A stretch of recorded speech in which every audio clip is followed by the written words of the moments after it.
Nobody expected it to unfold like this. Not the people inside the room. Not the ones controlling the language.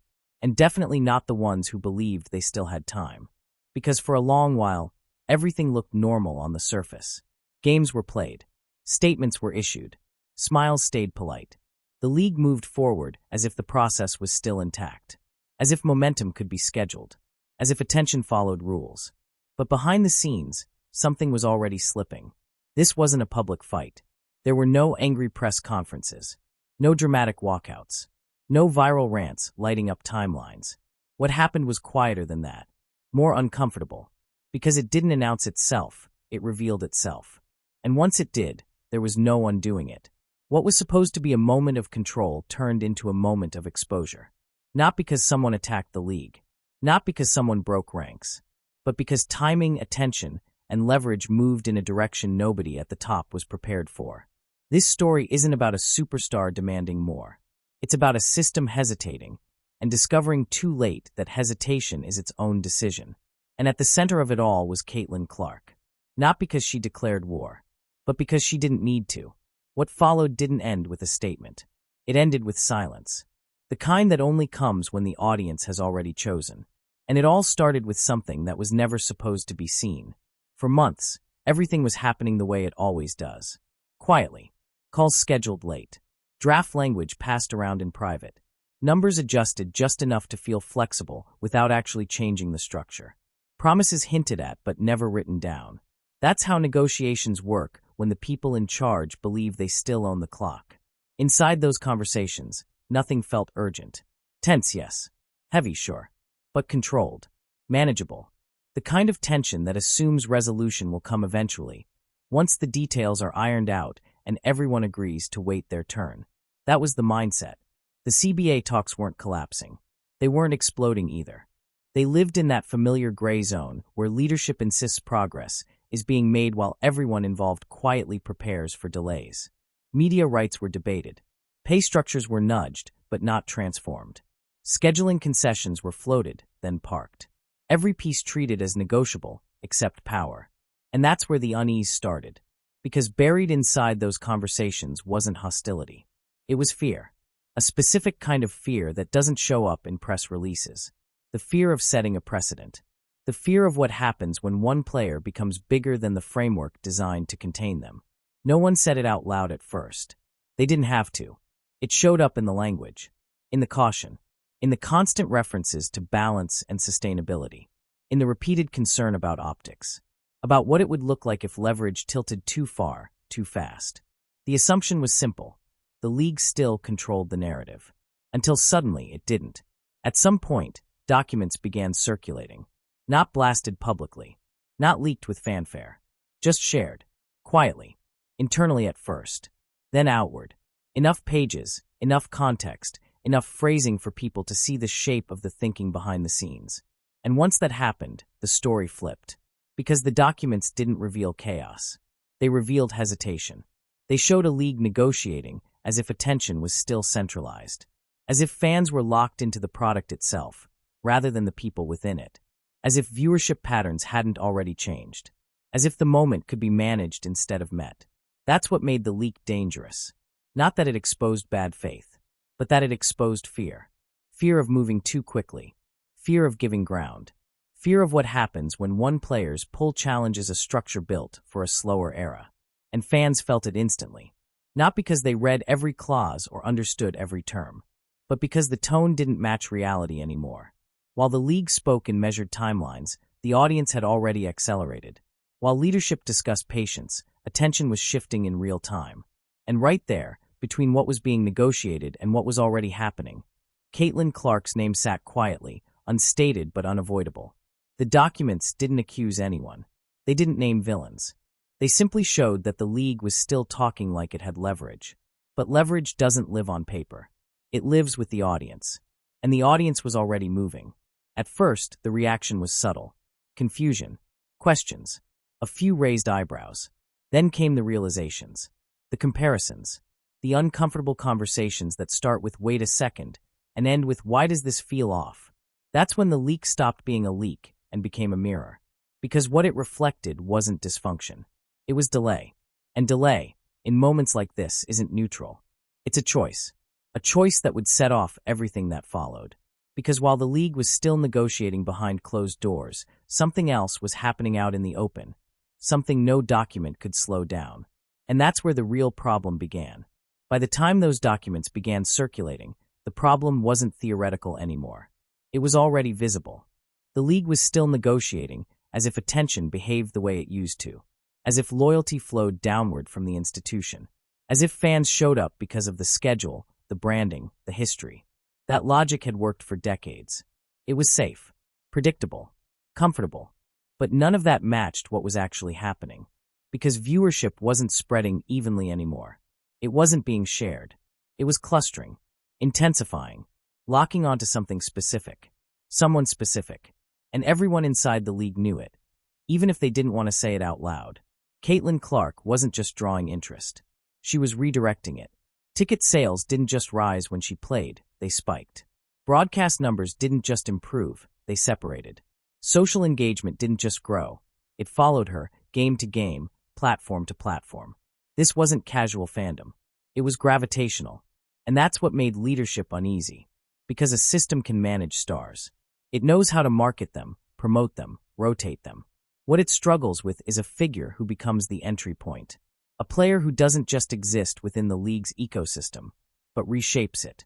That's when the internal questions started. What happens if fans tune in for her, not the matchup? What happens if ratings drop the moment she's gone? What happens if leverage follows attention instead of contracts? Those questions never make it into public statements, but they shape everything behind the scenes. Instead of acknowledging the shift, the league framed it as temporary. A surge, a moment, something that would eventually level out once the novelty wore off. That framing mattered because it justified patience. It justified delay. It justified sticking to the original structure. But the numbers didn't behave like a trend. They behaved like a transfer. Fans weren't abandoning basketball. They were choosing where to invest their time. And more importantly, where not to. That distinction changes everything. Because when attention moves selectively, it exposes weaknesses that were previously hidden. Empty stretches on the calendar. Games that struggled to hold viewers. Accounts that plateaued while others surged. The contrast became harder to ignore. And here's the part that made it uncomfortable. Caitlin didn't ask for any of this. She wasn't demanding special treatment. She wasn't making public ultimatums. She wasn't positioning herself against the league. She was just performing, and letting the audience respond naturally. That's what stripped leadership of control. Because control depends on compliance. And you can't manage something that isn't resisting you. You can only react to it. The league still believed it could redirect attention inward. Keep the spotlight centered on the system. Maintain the idea that no single player was bigger than the structure. But audiences don't follow ideas. They follow people. And once that switch flips, it doesn't flip back quietly. Behind closed doors, the concern wasn't Caitlin's talent. Everyone respected that. The concern was her leverage, not the kind written into agreements, but the kind demonstrated through behavior. Leverage that showed up every time she played. Every time clips traveled faster than the league's messaging. Every time fans talked about her games differently than others. That's when her presence stopped being a boost and started being a variable. Not because she was disruptive, but because she was uncontrollable. And systems hate variables they can't predict. So instead of adjusting to the moment, leadership tried to stabilize it. Slow it down. Keep everything within familiar boundaries. The assumption was that time would soften the imbalance. But time only works in your favor if the world is moving at your pace. And this world wasn't. The audience had already made a decision. Not consciously, not collectively, but behaviorally. They showed up when she did. They stayed longer. They engaged deeper. And when she wasn't there, many didn't follow. That's not rebellion. That's preference. And preference is more powerful than protest. Which meant the league wasn't facing a challenge. It was facing a shift. One it didn't initiate. One it couldn't reverse. One it hadn't planned for. And instead of confronting that reality head-on, leadership made a choice that felt safe at the time. A choice rooted in control. A choice that would quietly set everything else in motion. Because while the league was trying to keep the spotlight inside the system, someone else was about to turn it outward. And that's when the balance truly broke. Once the shift became impossible to fully ignore, the instinct wasn't panic. It was preservation. This is where people often misunderstand what happened next. There wasn't a secret meeting where someone slammed a table and declared war on a player. There was no coordinated effort to tear anyone down. What followed was far more ordinary and far more dangerous. The league leaned on what had always worked. Control the messaging. Centralize the narrative. Keep the spotlight where it belongs. Those ideas weren't malicious. They were institutional, built into the DNA of how leagues protect themselves when moments feel unstable. When things move too fast, you slow them down. When attention concentrates, you redistribute it. When one voice gets too loud, you balance it with many. On paper, that logic makes sense. But paper doesn't account for behavior. Instead of acknowledging that the audience was already choosing differently, leadership treated the moment as something that could still be guided, managed, softened. The belief was that if the system stayed consistent, the surge would normalize. So they doubled down on structure. Messaging stayed uniform. Talking points stayed safe. The emphasis remained on parity, depth, and the collective. The idea was to remind everyone that the league was bigger than any one player, without ever having to say it directly. But here's the problem. When you try to steer attention after it's already moved, you don't look confident. You look behind. And fans notice that immediately. The attempt to stabilize the narrative didn't calm anything. It sharpened the contrast. Because while official channels spoke carefully, the audience experienced something completely different in real time. They saw packed arenas when she played. They saw numbers jump when she appeared. They saw engagement spike without prompts or campaigns. And none of that aligned with the league's controlled tone. That mismatch created friction. Not the loud kind, the subtle kind. The kind that makes people feel like what they're being told doesn't match what they're seeing. And once that feeling sets in, trust erodes quietly. The league wasn't trying to suppress Caitlyn. It was trying to contain the moment. But containment only works when the container is stronger than the force inside it. And this time, it wasn't. What made the decision backfire wasn't the strategy itself. It was the timing. If this approach had happened earlier, it might have worked. But by the time it was deployed, the audience had already formed habits. They weren't waiting for guidance anymore. They were choosing.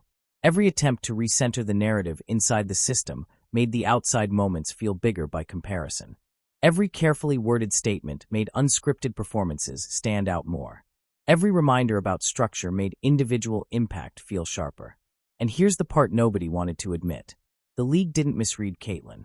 It misread the audience. Because the modern fan doesn't respond to authority the way they used to. They don't follow because they're told. They follow because they feel connected. And once that connection exists, you can't reassign it. That's why the strategy failed. Not because it was aggressive, but because it was outdated. The league was still operating as if attention flowed downward, as if it could be distributed evenly, as if fans needed permission to care deeply about one person. They don't.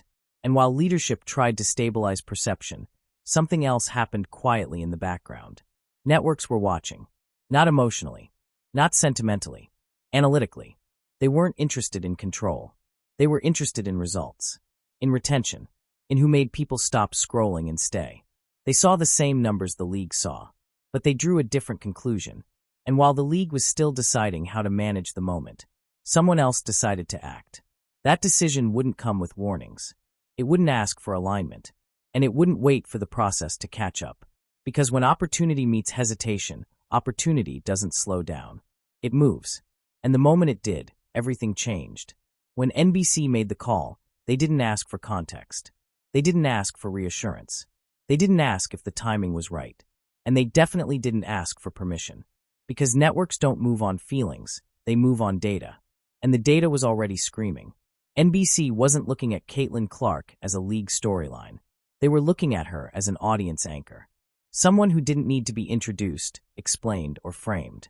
Someone viewers already trusted to lead them through a broadcast without hand-holding.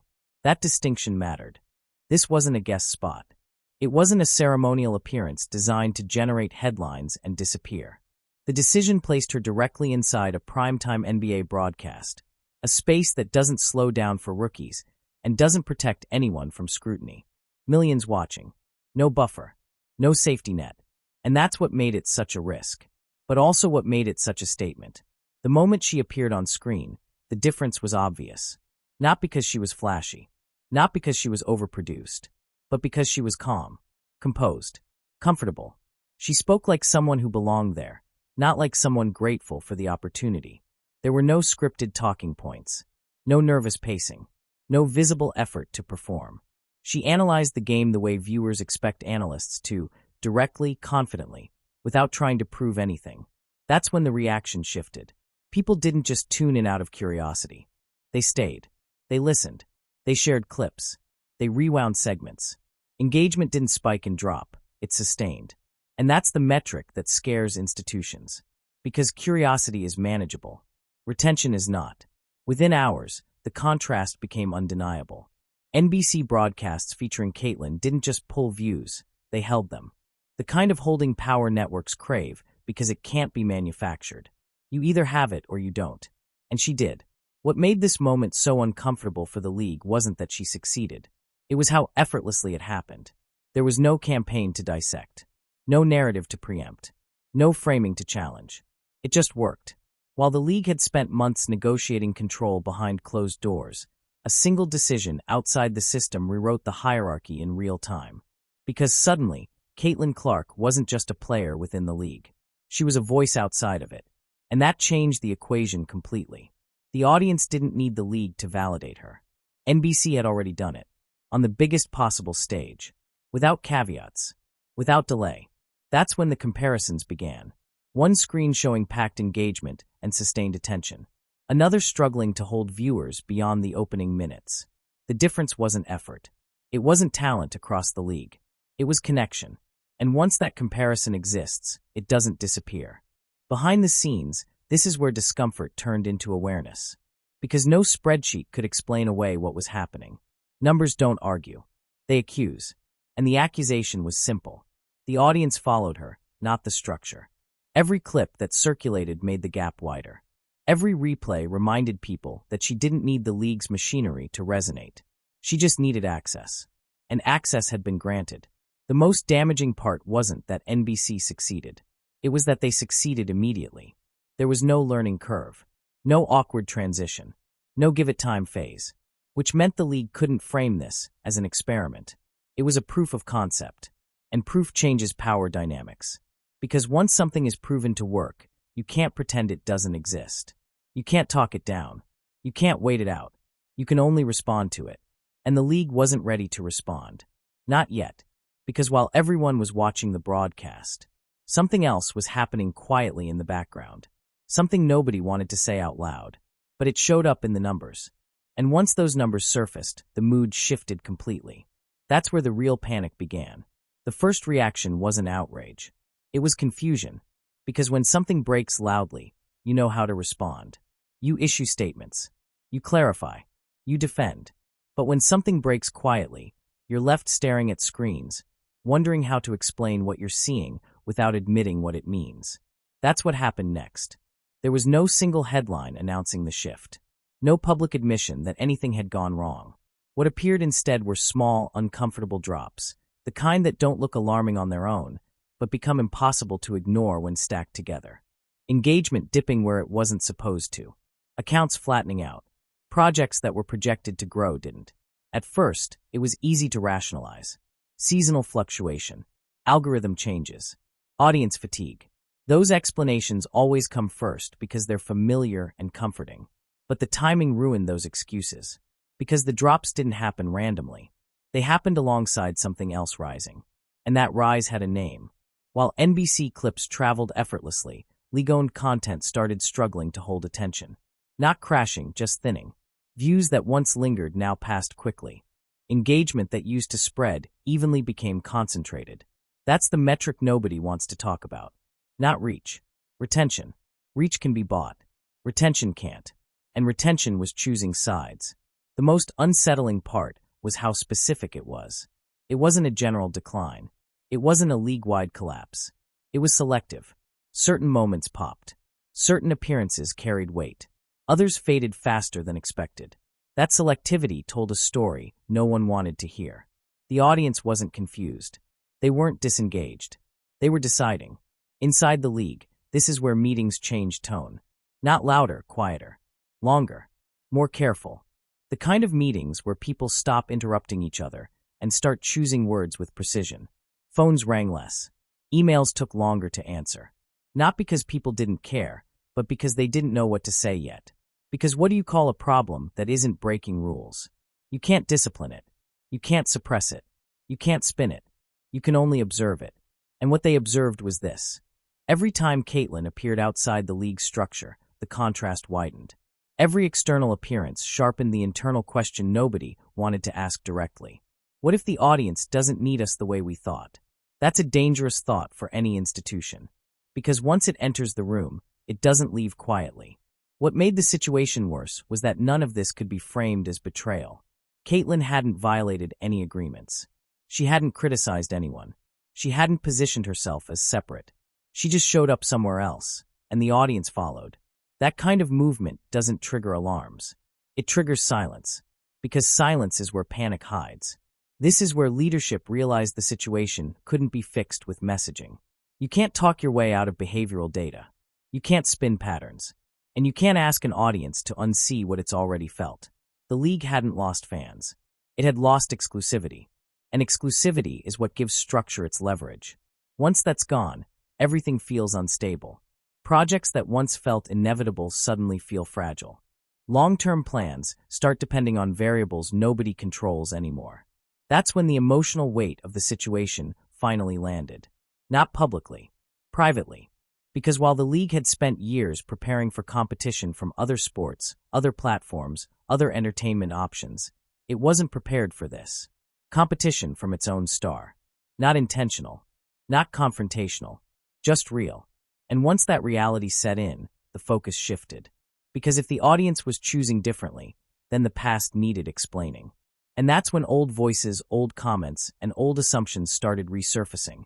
Not because anyone forced them to, but because context had changed. And when context changes, meaning changes with it. That's when the narrative hardened. And that's where things got dangerous. Nothing from the past changes on its own. What changes is the moment it's placed in. And once the audience began shifting its attention, comments that had once blended into the background suddenly came back into focus. Not because someone dug them up intentionally, but because the environment had changed enough for people to hear them differently. This is how narratives harden. Not through new statements. Through old ones replayed under new light. Quotes that once sounded like routine basketball analysis started reading as something else entirely. Conversations that had passed without controversy were now being revisited with sharper ears. Tone mattered more than intent.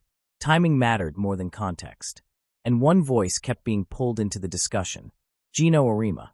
To be clear, this wasn't about one coach or one comment. It was about symbolism. When the power dynamics shift, respected voices don't lose their credibility, they get reassessed. Comments about physicality, about readiness, about fit. In isolation, they sounded familiar, almost predictable. The kind of analysis that has existed in sports forever. But placed next to the numbers, placed next to the audience's behavior, they landed differently. Because now, fans weren't just hearing skepticism. They were hearing dismissal. Not necessarily because it was intended, but because the outcome contradicted it. And when outcomes contradict expectations, people search for explanations. That's where the narrative began to lock in. Not that Caitlin was doubted, but that she was underestimated.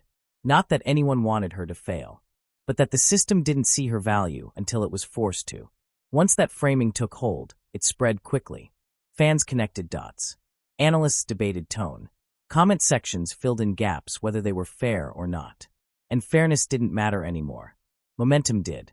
The more the league appeared hesitant, the more past skepticism felt validated. The more control seemed strained, the more old hierarchies felt exposed. The story became less about basketball and more about recognition. Who gets believed early? Who gets protected? Who has to prove everything twice? This is where things got uncomfortable inside the league. Because narratives like this don't respond to correction. You can't fact-check a feeling. And you can't undo perception once it's been reinforced by behavior.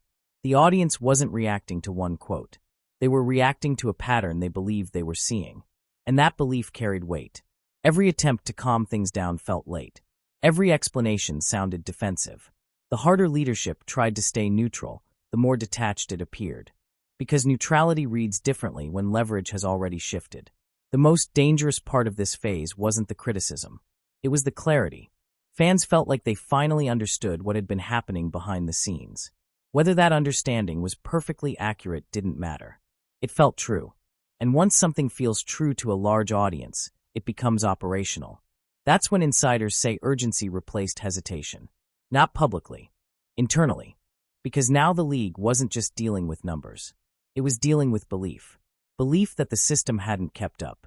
Belief that Caitlin didn't need permission. Belief that the future was moving faster than the people meant to guide it. And belief is powerful. It dictates where attention goes next, where patience runs out, where loyalty shifts. At this point, the situation wasn't about fixing perception. It was about preventing erosion. And erosion doesn't happen all at once.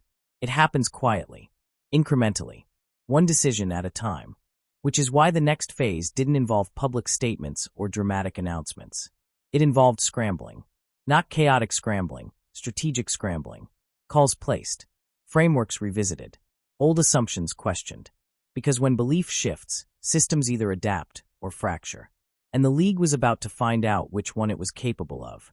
When the realization finally settled in, there was no announcement. No press conference. No emergency memo sent league-wide. No dramatic acknowledgement that anything had gone wrong. Because institutions don't admit loss of control out loud. They try to regain it quietly. This is the phase most people never see. The part that doesn't trend. The part that happens inside conversations, private calls, and meetings that run longer than scheduled without producing clear conclusions. Insiders describe it as a reevaluation, but that word doesn't capture the mood. It was closer to recalibration, a careful attempt to adjust without signaling that an adjustment was happening. The first question wasn't, how did this happen? It was, can we slow it down? Ideas were floated carefully. What if certain frameworks were revisited? What if language was softened? What if timelines were adjusted just enough to signal flexibility without admitting urgency? Nothing drastic. Nothing public. The goal wasn't to reverse momentum, that already felt impossible. The goal was to stabilize perception. To make it feel like everything was still unfolding according to plan. But timing betrayed intent. Because from the outside, fans weren't watching meetings. They were watching behavior. And behavior had already shifted. Every quiet attempt to recenter the league's position felt reactive. Every subtle adjustment felt like confirmation that something had been misread earlier. Even well-intentioned moves landed with skepticism. Not because they were wrong, but because they were late. Players noticed too. Not in the sense of open rebellion, but in awareness. When leverage shifts, people feel it before they name it. Conversations change. Confidence changes. Expectations quietly recalibrate. What once felt like patience now felt optional. That's the moment leadership feared most. Because patience is the glue that holds negotiations together. And once it starts dissolving, nothing stays stable for long. The quiet reset attempt ran into a problem no one could solve. It couldn't be explained without acknowledging why it was necessary. If the old framework was good enough before, why revisit it now? If the timeline made sense then, why accelerate it suddenly? Fans asked those questions instinctively, even if they never said them out loud. And when answers don't come, people supply their own. That's how panic reads as begging. Not because anyone actually begged, but because urgency without explanation always looks desperate from the outside. The most painful realization came later, after the calls, after the drafts, after the internal debates that went nowhere. If Caitlin Clark had wanted the original deal, the original structure, the original timeline, it would have happened earlier. That truth hung in the air. Because leverage that waits is no longer leverage. And leverage that moves on doesn't come back easily. The league wasn't losing negotiations. It was losing alignment. Alignment between perception and reality. Between process and momentum. Between control and attention. And the longer the reset attempt dragged on, the clearer that gap became. Because every external appearance continued to amplify the contrast. Every moment outside the league's direct control widened the distance. Every comparison, fair or unfair, hardened the belief that the system had hesitated at the wrong time. This wasn't about money anymore. It wasn't even about contracts. It was about timing.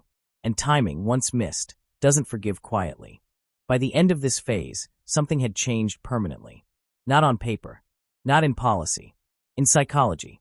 The league understood that it was no longer setting the tempo. It was responding to it. And that distinction matters more than any clause in a document. Because once you're responding, you're already behind. And while leadership tried to steady itself, another realization was forming, one that would make everything that followed feel inevitable. Because leverage doesn't announce itself. It demonstrates itself. And Caitlin Clark was about to demonstrate it again, without saying a word. By this point, something important had become clear, even if no one wanted to say it directly. Caitlin Clark wasn't negotiating leverage. She was demonstrating it. And there's a difference that changes everything. Negotiated leverage lives in rooms. It depends on signatures, deadlines, and mutual agreement. Demonstrated leverage lives in behavior. It doesn't need approval, and it doesn't wait for consensus. That's what made this moment so unsettling for the league. Caitlin never issued demands. She never framed herself as being at odds with the system. She never publicly challenged leadership or questioned decisions. From the outside, she remained exactly the same, focused, composed, professional. But every time she appeared on a national platform outside the league's structure, the message landed anyway. Attention followed, not because she asked for it, not because it was promoted aggressively, but because audiences chose it voluntarily. That kind of movement doesn't feel aggressive. It feels natural, which makes it impossible to counter without looking defensive. Each appearance widened the gap. Each clip reinforced the idea that her voice resonated independently of the league's machinery. And each time fans engaged without being prompted, the power dynamic shifted further. The league wasn't losing relevance. It was losing exclusivity. And exclusivity is what gives structure its leverage. Once fans realize they can access the person they care about without the system acting as gatekeeper, the system's influence weakens. Not instantly, gradually, quietly, but permanently. That's what leadership struggled with most. There was no moment to push back, no rule to enforce, no policy to point to. Everything Caitlin did was allowed, appropriate, within bounds, which meant there was nothing to fight. And when there's nothing to fight, institutions feel exposed. The situation revealed a truth that systems rarely confront willingly, that control isn't maintained through authority anymore. It's maintained through relevance. And relevance isn't owned. It's earned continuously. This is where the emotional center of the conflict shifted. Not outward, inward, because the league realized it hadn't been undermined. It had been bypassed. Not intentionally, not maliciously, but effectively. And that's harder to respond to than direct opposition. Every attempt to reassert importance felt unnecessary to the audience. They weren't rejecting the league. They just weren't waiting for it. And that indifference is more destabilizing than criticism. Silence became the loudest response. No angry tweets. No coordinated backlash. Just behavior that spoke louder than statements ever could. The audience showed up when they wanted to, stayed when they felt engaged, and moved on when they didn't. That's how leverage truly shifts. Not through confrontation, through choice. By now, the league understood something it couldn't undo. Even if everything stabilized tomorrow, even if negotiations reset, even if alignment returned, the audience had learned a new habit. And habits don't reverse easily. Which is why insiders say the most painful realization came late. After the comparisons, after the data reviews, after the attempts to regain footing.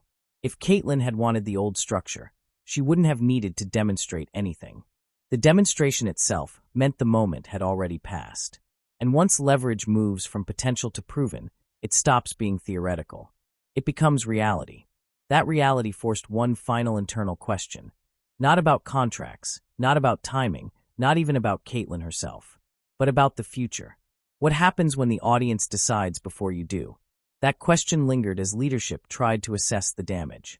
And the answer didn't come from a report or a meeting. It came from the audience's continued silence. Because silence, when it follows choice, is final. And with that silence came the understanding that this wasn't a temporary disruption. It was a shift. One that would make everything that followed feel less like negotiation, and more like consequence. There wasn't a single meeting where someone finally said it out loud. No dramatic pause. No official acknowledgement that the balance had tipped. The realization arrived the way uncomfortable truths usually do, gradually, then all at once. It came after the data reviews, after the internal projections stopped lining up with real-world behavior, after the what-if scenarios began sounding less like planning and more like regret. That's when the question surfaced. Not formally, Not in writing. But it was there, hanging in the background of every conversation. Can we get her back? Not literally. Psychologically. Could the league recapture the momentum it once assumed would always belong to the system? Could it re-enter the narrative in a way that didn't feel reactive? Could it convince the audience that patience was still the right move? The silence that followed those questions said more than any answer could, because the audience had already decided. Not as a statement, not as a movement, as behavior. They showed up when Caitlin appeared. They stayed engaged when she spoke. And they didn't wait for institutional cues to validate that choice. That's when insiders understood the core mistake. The league hadn't lost a negotiation in public. It had lost the room. And losing the room doesn't come with appeals. There's no mechanism to rewind attention once it's moved organically. You can't reframe something people feel directly. By this point, even respected authority felt fragile. Not wrong, just slower. And slowness, in moments of acceleration, reads as irrelevance. This wasn't about revenge. It didn't need to be. There were no angry exchanges, no triumphant declarations. The most effective response was the quietest one. Show up. Perform. Let the numbers speak. And they did. Every appearance reinforced the same truth. When millions watch without being told to, contracts lose their power. When engagement moves naturally, leverage follows it. And when leverage shifts, negotiations stop feeling like discussions and start feeling like consequences. That's the part no one prepares for. Because institutions are built to manage conflict, not inevitability. The system had been designed for a world where attention moved slowly, where authority guided focus, where patience was a virtue rewarded over time. But this world moved differently.